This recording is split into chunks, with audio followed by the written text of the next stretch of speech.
อาจารย์น้องเอมิสิวาสันติสุขมื้อนี้น้องจะมาอัดคลิปกันแยวๆก่อนอื่นเราจะล้างมือหาขั้นตอน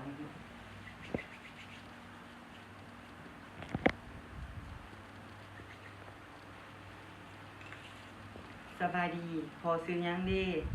มื้อนี้ลูกจะมาแยวๆให้พอเด้อแล้วพอถามแป๊บนึงลูกไปเก็บอุปกรณ์เด้อ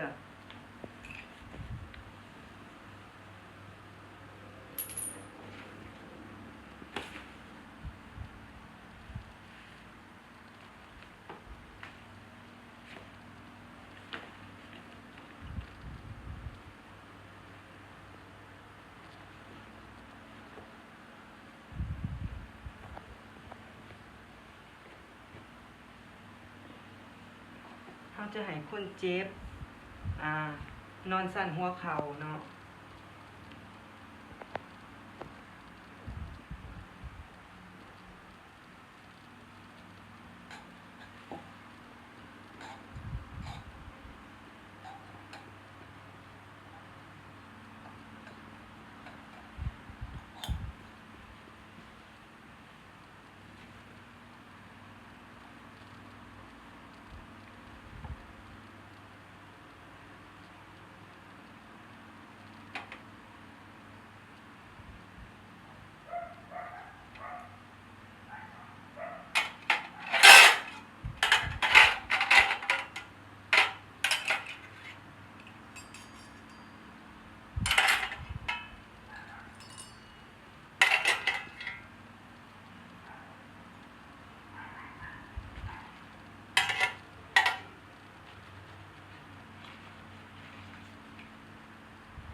แล้วเราก็จะเอา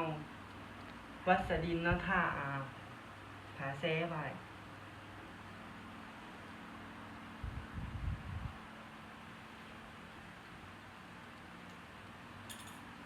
แล้วเราก็จะที่น้ำเกลือเนาะ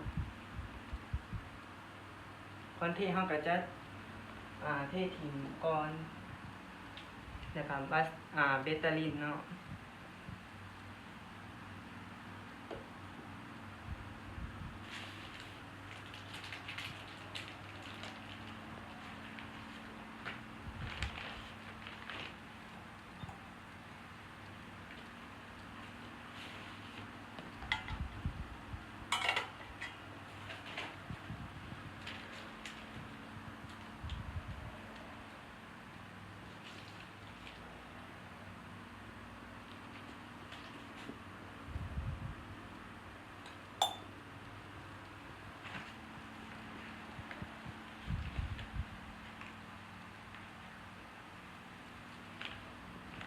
แล้วเราก็จะมาล้างมือด้วยแอลกอฮอล์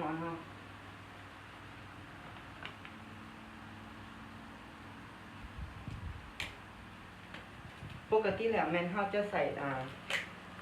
ถุงมือเสือเนาะแต่เราบ่มีเราจะใส่ถุงมือสะอาดแท้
แล้วเขาจะมาฮักหนังการไหวนะ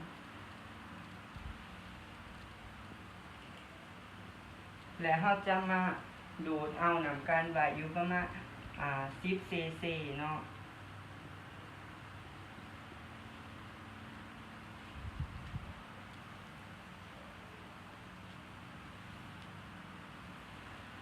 แล้วเขาก็จะมาอนามัย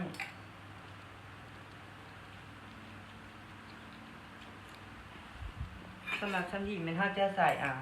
ก่อนละเทือเนาะ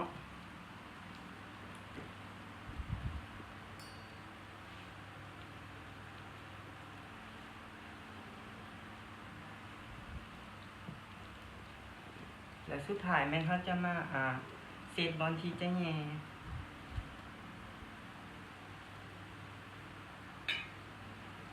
แล้วเขาเอาผ้าแช่ที่มีวัสดินที่เขาทาเนาะเขาจะแย่อยู่ตามอวัยวะขึ้นอยู่ประมาณมุมเป็นมุม90 องศาเนาะแล้วเขาจะบอกให้คนเจ็บหายใจเขาลึกๆ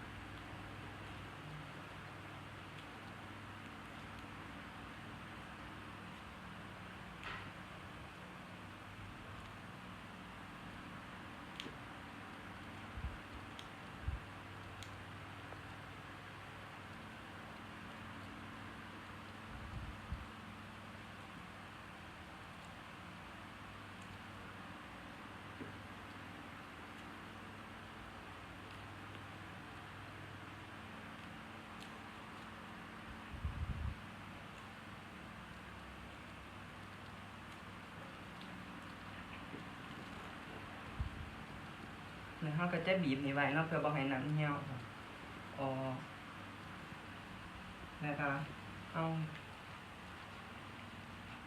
หงเนาะมาซุกเขา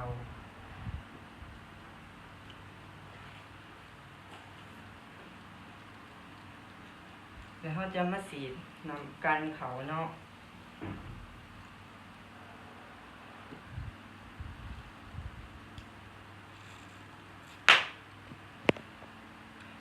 แล้วเขาก็จะถอนออกเนาะถามว่ามันได้เมื่อเขาจะดึงกลับคือเนาะถามว่ามันบออกมากนั่นเป็นว่ามันได้และถ้าหากว่าเขาจะถอดเนาะเขาจะดึงนำการออกมาดูนำการออกมาขึ้นอยู่ดูดออกไม่ได้ขึ้นอยู่10 cc ถ้าบางครั้งมันอาจจะออกมาได้อยู่9 cc เนื่องจากมันจะติดอยู่ในท่อเนาะ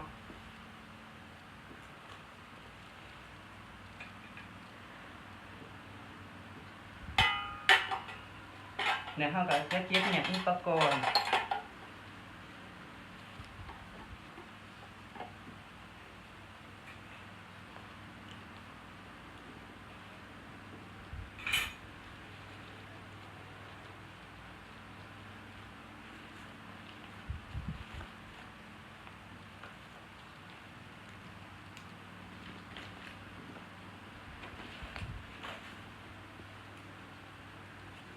แล้วเขาก็จะติดสกอตให้กับคนเจ็บเนาะแล้วเขาก็จะบอกคนเจ็บว่าสามารถอย่างไรเด้อแล้วก็จะถอดถุงมือ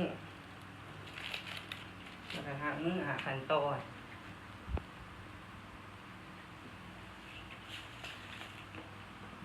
แล้วมาบันทึกสีเหี่ยวต่างๆของคนเจ็บได้บอกให้ญาติคนเจ็บเนาะถ้าหากว่าเหี่ยวได้เต็มให้ถอดซ้ายออกให้ถอดออกให้ถอดเหี่ยวออกเนาะดึงบอลมิดด้วย